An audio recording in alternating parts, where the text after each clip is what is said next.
para hablar de la Real Sociedad Económica Amigos del País de Santa Cruz de La Palma, porque proponen el desarrollo de un ciclo de conferencias del que ahora vamos a hablar también en los próximos minutos. Está con nosotros Elías Castro. Elías, ¿qué tal? Buenos días. Hola, muy buenos días, Miguel Ángel. Hablar de la económica o hablar de la Real Sociedad Económica Amigos del País en estas últimas horas, hablar de la pérdida de Luis Martín Herrera. Sí, su contribución a que esta institución ya centenaria, celebraremos dentro de un par de años el 250 aniversario de su creación. Digo que la recreación en el día de hoy de la figura de Luis Martín Herrera es absolutamente fundamental. Gracias a su empeño durante 10 o 12 años, esta sociedad hoy tiene un nuevo impulso y los que hemos continuado o estamos continuando con su labor queremos dársela. Luis es de esas personas que, como decía Bertolt Brecht, lucharon toda la vida y por eso son imprescindibles. Su legado está ahí, en su familia, en sus amigos y en la Real Sociedad Económica Amigos del País de la isla de La Palma. Y su legado, yo creo que él lo sabía, su legado está en Santa Cruz de La Palma también, ¿eh? Sí, indudablemente, es un hombre que se preocupó...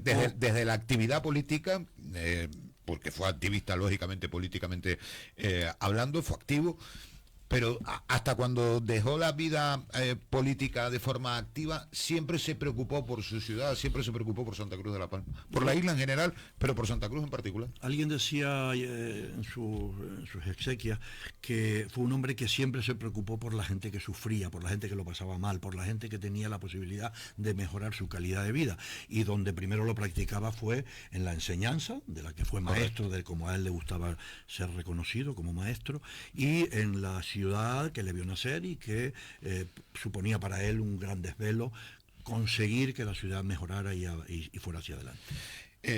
Una mañana llegó por aquí Elías Castro, cuando asumió la presidencia de la económica, de la Real Sociedad Económica Amigos del País, y nos dijo que quería darle un cambio, ¿no? Que quería que significara más de lo que significa para Santa Cruz de La Palma y sobre todo que aportara a que esta isla cambiara.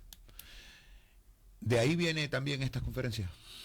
Sí, este ciclo de conferencias que se inicia mañana tiene un norte fundamental. Ya venía diciéndole antes a Javier que a lo mejor es un poco rimbombante el objetivo, pero yo creo que las sociedades deben de moverse por grandes objetivos.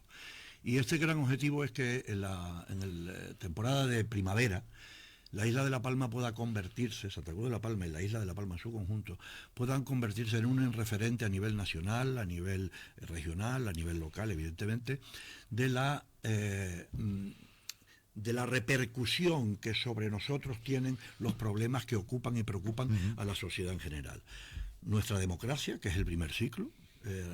Estamos hablando en este momento de consolidar los fundamentos de la democracia como elemento de este ciclo, el modelo de crecimiento, los límites. Hace poco hemos tenido unos elementos importantes encima de la mesa sobre la preocupación que esto genera en la sociedad, el sistema educativo y de valores de la sociedad, el reto demográfico, etcétera. Es decir, si logramos convertir a la isla de La Palma en los meses de primavera en un referente de un nivel de debate, de foro de debate, en el que haya encuentros, que ya está bien de desencuentros, y que distintos expertos en distintas materias y de distintos enfoques sociológicos, ideológicos, etcétera, creo que conseguiremos un elemento de llamada hacia La Palma y concitar hacia La Palma el interés de no poco. Ese es uno de los objetivos de la Sociedad Económica Amigos del País, ¿no? El incentivar de alguna manera el cambio. Es evidente, yo creo que todos coincidimos, y los que nos están escuchando también, en que aquí hay muchas cuestiones que tenemos que cambiar como sociedad. En La Palma, en Canarias, en España, este país necesita pues muchas cuestiones. Estamos hablando de consolidar la democracia, ¿no? A estas alturas estamos hablando de consolidación de la democracia. Pues este país necesita muchos cambios. Me imagino que ahí es donde quiere aportar también la económica, ¿no? Es decir, oye, aprovéchennos, utilícennos para ese cambio, para intentar entre todos fortificar ese cambio.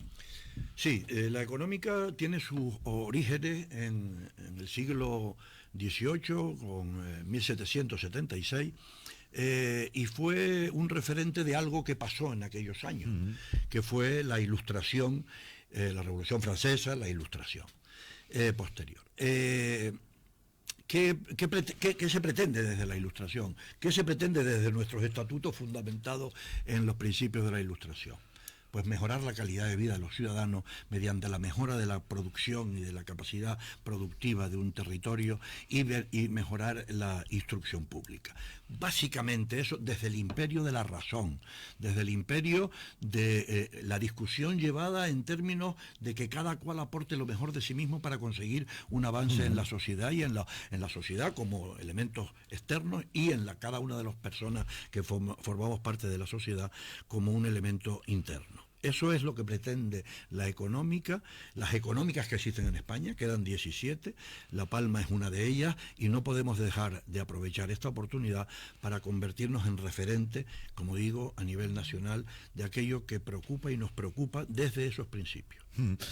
Comenzamos mañana con las conferencias, ¿no? Mañana empezamos las conferencias con algo que, un elemento de ponencia, una ponencia, sistema de control y transparencia de los recursos presupuestarios. Estamos hablando de algo que nos afecta directamente, es decir, los recursos presupuestarios son los recursos de los ciudadanos administrados por las administraciones públicas. Va a venir una persona que ha sido director general de presupuestos del gobierno de España, que ha sido subdirector de la Intervención General del Estado, una persona con conocimiento, ya jubilada, fuera de la batalla o de la lucha política, pero con un elemento de conocimiento muy importante, y yo creo que conocer cómo podemos evaluar mejor las políticas públicas que se hacen con nuestro dinero es un ejercicio muy sano y que nos debería llevar a una reflexión profunda acerca de a quién y de qué manera estamos entregando los recursos públicos de cada uno de los ciudadanos que aportamos mediante nuestros impuestos para hacer qué política y qué resultados tienen esas políticas en el bienestar de los ciudadanos. Este es un ejemplo, esa conferencia de mañana es un ejemplo de la situación de la sociedad. Mucha gente ya lo dan por sentado, es decir, yo aquí en la radio me toca contar cada año la aprobación de los presupuestos en el Ayuntamiento X, ¿no? Y luego automáticamente me llegan mensajes a la plataforma de WhatsApp, pero bueno, Miguel Ángel, ¿para qué? Si al final después van a ejecutar el 70%, si después la mitad del dinero se va a quedar sin gastar, si licitan obras y luego no las ejecutan. Porque ya la sociedad empieza a dar por sentado que eso es así. Y eso está muy mal que lo demos ya por sentado, ¿eh? Lo primero que tenemos que dar por sentado es que los recursos de los que se nutren los presupuestos son nuestros dineros.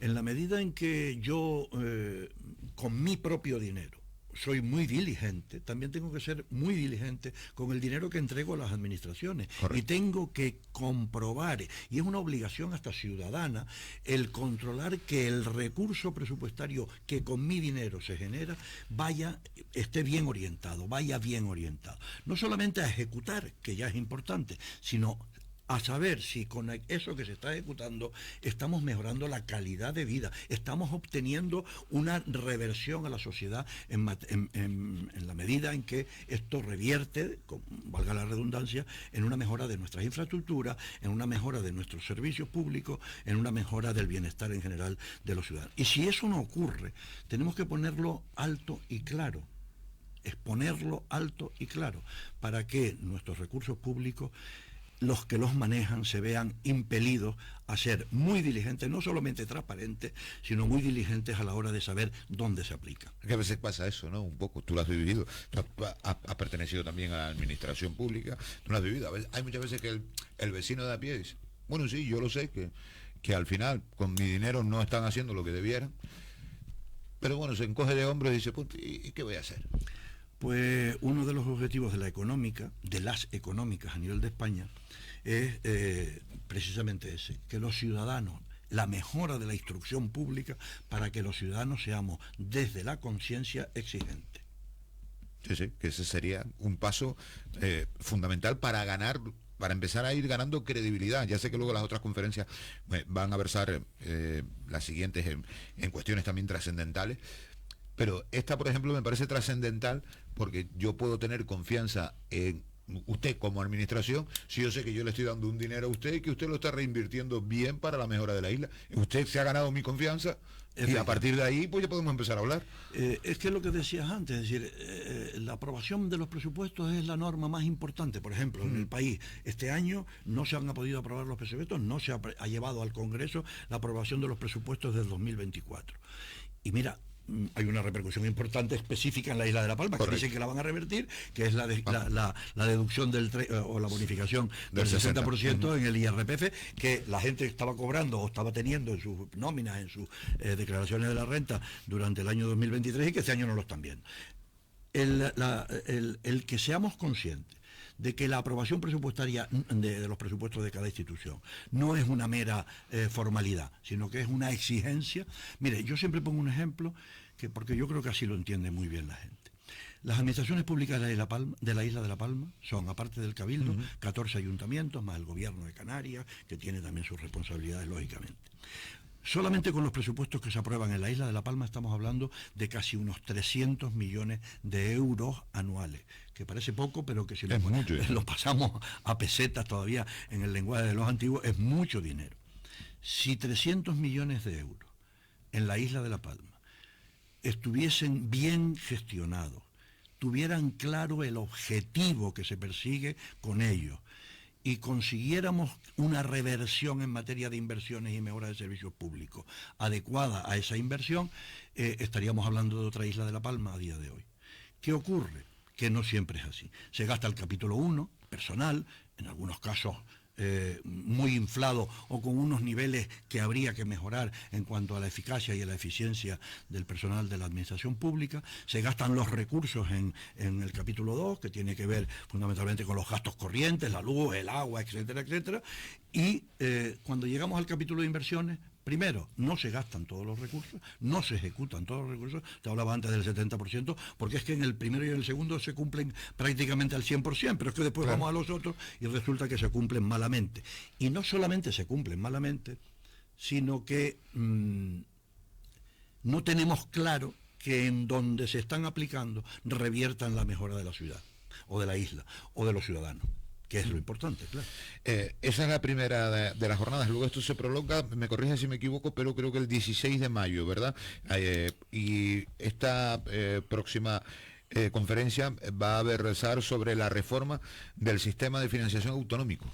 Sí, en eso nos va también a los canarios y a los palmeros, mucho. Viene un experto a nivel nacional muy importante, un catedrático de Economía Aplicada, ya emérito, ya jubilado, que ha trabajado mucho en el proyecto de reforma de la financiación.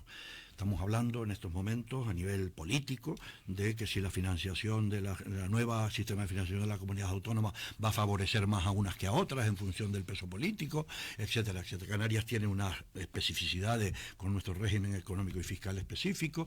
Yo creo que este es un tema de muchísima actualidad porque del resultado que finalmente tengamos en este nuevo sistema de financiación autonómica dependerá una parte del bienestar de los ciudadanos de Canarias y de los ciudadanos de La Palma en particular. Este es un tema, Elías, que confieso que me apasiona, lo del REF.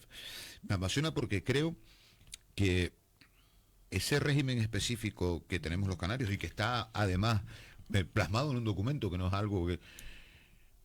Yo creo que eso tenían que estudiarlo en las universidades, que cada canario que saliera del instituto tenía que saberse el REF, como cuando nos ponen a estudiar el artículo no sé cuánto de la Constitución española, ¿no? Pues igual.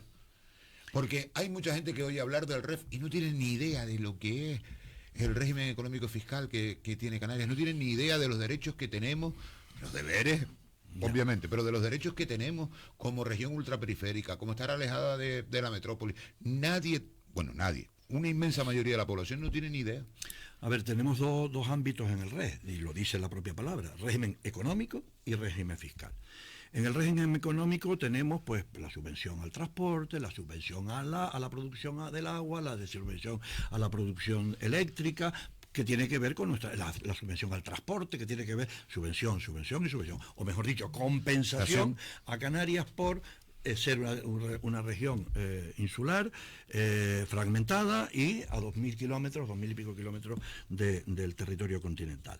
Eso está ahí y tenemos que defender en algunos casos, en algunos criterios, algunas de esas compensaciones podrían ser reestudiadas para que fueran para todos los canarios y no solamente para los que tienen unas posibilidades determinadas, que de eso podemos hablar en algún momento. Y después viene la parte fiscal.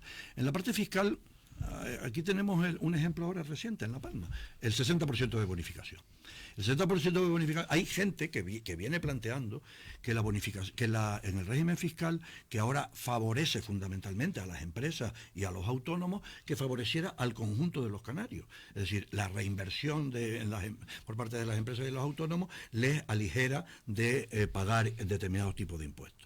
Y alguien ha planteado en más de una ocasión que eso debería ser extensible a todos los canarios. Y aquí hemos hecho una prueba. En las ciudades autónomas, el Ceuta y Melilla. Claro, aquí hay una prueba, lo del 60%. Pero lo importante, Miguel, es que alguien evalúe cómo ha funcionado lo del 60% durante el año que ha durado en la isla de La Palma. Porque si eso lo hacemos bien, lo evaluamos, ponemos datos encima de la mesa y no meras discusiones de bar o de café, a lo mejor resulta que estamos reinventando la parte fiscal del REF, no para La Palma, sino para toda Canarias. Y ahí lo dejo, y es un elemento que podríamos analizar en el futuro, insisto, no en conversaciones de café, sino con datos, con expertos, con personas que puedan aportarnos seriedad, rigor, que es en definitiva el espíritu de la razón que ilumina a las reales sociedades económicas. Sin duda. Bueno, ese va a ser otra conferencia. Esto después va avanzando porque nos metemos ya en el 31 de mayo también, que hay otra conferencia que lleva por título La democracia, un sistema de poderes y contrapoderes necesario y eficaz. Está bien. Más actual imposible. Más actual imposible. No puede ser más actual. Más actual imposible. Y además la va a impartir un magistrado que ejerció en Canarias magistrado del Tribunal Supremo, ya jubilado, que ejerció en Canarias durante muchos años y que ha sido miembro de algo que mucha gente escucha todos los días, pero no sabe muy bien lo que es. Ha sido vocal del Consejo General del Poder Judicial famoso. Por tanto, va a ser una conferencia de mucha actualidad y que va a poner encima de la mesa una de las fallas que existen en este momento en nuestro sistema institucional. Sin duda. Y luego estuve viendo por aquí esta mañana que, por ejemplo, va a estar en este ciclo de conferencias ya en junio, nos metemos en el mes de junio, pero va a estar Elisa de la Nuez Sánchez, que es abogada del Estado en excedencia y miembro además de la Fundación Hay Derecho. El papel que deben desempeñar las organizaciones de la sociedad civil para mejorar el sistema democrático, lo que hablábamos antes al principio también, ¿no? El papel que tiene que jugar aquellos que no nos jugamos, valga la redundancia, un voto a final de unas elecciones, sino que nos jugamos, como hacía nuestro querido amigo Luis, el interés, el deseo, las ganas de que su sociedad mejore. Estas son las organizaciones de la sociedad civil. A mí el término no me termina de convencer. Sociedad civil parece que la otra es la militar, ¿no? A mí el término no me termina de convencer del todo, pero es los ciudadanos organizados sin que estemos esperando por un voto a final de un periodo determinado. Los ciudadanos organizados, responsabilizados de nuestro futuro, que exigimos a nuestros gobernantes, que exigimos al conjunto de la sociedad unos comportamientos no solamente éticos y transparentes, sino también eficientes y eficaces. Y por último, repensar los valores democráticos como garantes de un buen gobierno. Esa es una conferencia de Manuela Carmena, que va a cerrar este ciclo de conferencias el 20 de junio, ¿no? Y con él pretendemos poner un broche muy bueno, un broche importante. Todos los conferenciantes tienen un muy buen nivel. Manuela tuvo que ver con la isla de La Palma en una época que fue jueza aquí en los juzgados de Santa Cruz de La Palma. Se ha prestado amablemente a dar por concluido este ciclo y se ha imbuido del espíritu que le trasladamos. El espíritu que le trasladamos es que La Palma se pueda convertir en referente, en polo, en foro de discusión que anualmente concentre y consiga atraer a los mejores para hablar de los problemas que nos ocupan y nos preocupan. Sería fundamental, sería fundamental que además de todo eso aprendiéramos también nosotros. ¿No? Hombre, porque, claro, algo queda, ¿no? Si conseguimos que La Palma empiece a tener, pueda A ver, a La Palma se le escuchó en el siglo XVIII, en el siglo XVII, por su contactos con el reino en general y con el imperio español en general, su comercio con Amberes, su arte flamenco, la exportación o la construcción naval. La Palma tiene elementos para poderse reivindicar a sí misma. Hay que rescatar el espíritu de nuestros antepasados para, valiéndonos de ese espíritu, generar una nueva cultura que acabe con el pesimismo histórico que yo al menos percibo está existiendo en la isla de La Palma. Ese pesimismo histórico lo tenemos que superar, y lo tenemos que superar entre todos, colectivamente, desde la sociedad civil, que como la Real Sociedad Económica o como la Económica, estamos en la disposición de intentarlo. Y este espíritu trasladado a este ciclo de conferencias, que se pueda reproducir todas las primaveras en la isla de La Palma, pueden ser un revulsivo importante para que esta sociedad empiece a cambiar. Sí, sí. Y un pesimismo que viene de no sé, de 40 años a esta parte, o de 50 años, si usted quiere, a esta parte, porque no solo en el siglo XVII y XVIII, que llevas toda la razón, sino ya en más cercano, La Palma ha seguido jugando un papel fundamental en el desarrollo del archipiélago. Hoy en día hay una ley de cabildos que fue auspiciada por Pedro Pérez Díaz. O sea, hay un montón de cosas en las que la isla ha jugado, y sobre todo sus políticos, sus pensadores, ha jugado un papel fundamental en este archipiélago. Y ahora uno mira, y claro, no sé si es que ya es un poco también que cae uno en el pesimismo, pero va uno a las estadísticas y dice, bueno, estamos a la cola de no sé qué, a la cola de no sé qué. No hay nada en el que estemos por delante. Decíamos hace poco en una de las conferencias que organizamos sobre los cambios en las corrientes marítimas, que por cierto tuvo gran éxito de público y gran éxito también de participación de los ciudadanos que intervinieron en la conferencia, aparte de los ponentes, que no podemos buscar soluciones viejas para problemas nuevos. Hoy tenemos que reinventar a la isla de La Palma, y tenemos que reinventarla desde la apuesta por la tecnología, desde la apuesta por las nuevas tecnologías, por la digitalización. La tenemos que reinventar desde la apuesta por una economía sostenible desde el punto de vista energético. La tenemos que reinventar y no irnos a soluciones que no nos dieron resultado en un pasado reciente. Antes del volcán La Palma estaba mal. No podemos reinventar La Palma con las mismas recetas que antes del volcán. Eso es evidente. No, venía a decir yo que La Palma siempre ha jugado y se han reinventado. Mira, ahora voy a coger la palabra de reinventarse. Dionisio Odali o Alonso o Anselmo Pérez de Brito reinventaron en un momento la isla. Tuvieron que reinventarla y la reinventaron. Y el señor Odali, cuando el pleito de los regidores, creó la democracia de aquella manera, criterios de aquella época. Pero fue inventar. Fue la primera corporación que fue elegida con el sufragio universal de lo que era en aquella época. Sufragio universal. No participaban las mujeres, solo participaban las personas de alto rango, etcétera, etcétera. Pero es la primera vez que no era a dedo, no era el rey el que decía quién era el regidor perpetuo, sino que eran los ciudadanos, un determinado número de ciudadanos, los que lo elegía. Yo, frente al término reconstruir, me gusta más el término reinventar para la realidad actual de la isla de La Palma. Y el término espíritu palmero, que yo creo que es algo que hemos perdido. Ese espíritu, no digo que todos seamos un Dionisio Odali y llevemos un Dionisio Odali dentro, o un Anselmo Pérez de Brito, o un Alonso Pérez Díaz, no digo que todos llevemos uno así dentro. Ojalá, pero no. Ojalá. No. Ese espíritu que siempre hemos tenido los palmeros, es decir, los palmeros fueron a Cuba y hicieron fortuna, los palmeros van a Tenerife y son empresarios de éxito. En la propia isla, ese espíritu lo hemos perdido, y creo que es porque hemos caído en esa situación del pesimismo de todo está mal, esto no hay quien lo cambie. Hay una cuestión que creo que es importante al considerar, y es que durante los últimos 40 años que tú hablabas, el modelo de Canarias se decantó por el turismo de sol y playa, por el turismo masivo. De ese modelo nosotros quedamos excluidos, bien excluidos, pero no nos inventamos, no reinventamos un modelo alternativo. Y ese es el problema. Quisimos mantenernos en una economía basada en una agricultura de exportación, que yo no estoy en contra de la agricultura, ni estoy en contra de la exportación, pero hay modelos que pueden ser contrastados y contrastables a ver si deben de ser reproducidos en el futuro. Quisimos mantenernos en una sociedad encerrada en nosotros mismos, frente a otras que se abrieron al comercio, a la formación, formación, etcétera, etcétera. Desgraciadamente nuestros mejores talentos se van de la isla, estudian, hacen carrera fuera de la isla posteriormente.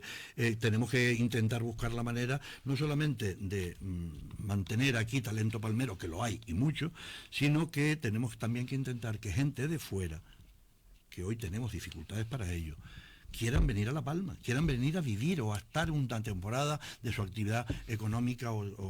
Aquí tenemos, por ejemplo, un ejemplo, y siempre lo digo en tertulias y demás. Tenemos el Instituto Astrofísico, importantísimo. Importantísimo, sí, sí. Pero resulta que las oficinas centrales, el lugar donde se deciden las cosas, no está en la isla de La Palma. No, no. Bueno, pues a lo mejor eso tenemos que hacérnoslo ver, porque estamos hablando de lo mismo del Centro de Vulcanología. Nosotros ponemos los volcanes, claro, nosotros entonces, ponemos los telescopios y entonces, pero ¿qué ocurre? Que nosotros tenemos que garantizar a esos científicos, a esas personas expertas en gestión empresarial, en gestión de proyectos y presupuestos, etcétera, a que en La Palma se puede y se debe vivir. Ahora, si no hay vivienda, si resulta que nos encerramos en nosotros mismos y vivimos de un cierto clientelismo que no nos deja ver más allá de nuestra nariz, entonces la gente no viene. Y tenemos dificultades, por ejemplo, y tú lo sabes, para concitar la atracción, de médicos para nuestros hospitales. Claro. Porque tenemos que tener los mejores recursos en los hospitales, en el hospital público de la isla de La Palma. Yo no voy a hacer una carrera profesional como médico, por ejemplo, si donde voy a ir no tengo otros compañeros y otros recursos materiales. Y eso nos lo tenemos que volver a hacer ver. Tenemos que ver, y volvemos al principio, dónde se están gastando los recursos públicos en la isla de La Palma y si eso está revirtiendo o no en la mejora de la calidad de vida de la isla. Le veo muy contento, señor Elías Castro, le veo muy contento, muy ilusionado con que la económica tire para adelante con este proyecto, con las charlas que ya han organizado, con esta serie de conferencias. Hemos asumido un reto. El grupo directivo actual hemos asumido un reto y hemos cogido una antorcha de una mano muy potente, que fue la de Luis Martín Herrera, al que volvemos a recordar. Ese reto, aunque solo fuere, por honrar la memoria de Luis, lo vamos a continuar. Pues no le quito ni una coma al final de la entrevista, o sea, no le quito ni una coma porque se lo merece Luis Martín Herrera, que siempre además tuvo un trato especial con nosotros, cariñoso con nosotros, y como era él, amable y campechano, siempre con nosotros, discrepando a veces. Sí, me consta. En la discrepancia está lo mejor. Fíjese que llevamos 20 y tantos minutos de entrevista y Elías Castro, en su faceta de político, y yo hemos discrepado mucho, ¿no? Y ahora llevamos aquí 25 minutos de entrevista. Le voy a agradecer, como digo, este ratito con nosotros. Vamos a estar muy pendientes de las conferencias y lo iremos contando aquí en la radio. Que vaya todo muy bien. Pues yo les agradezco el esfuerzo que hacen, porque creo que el mérito será de todos si conseguimos que La Palma se convierta en la primavera de cada año en un foro cualificado de discusión de los temas que ocupan y preocupan a los ciudadanos. Muy amable.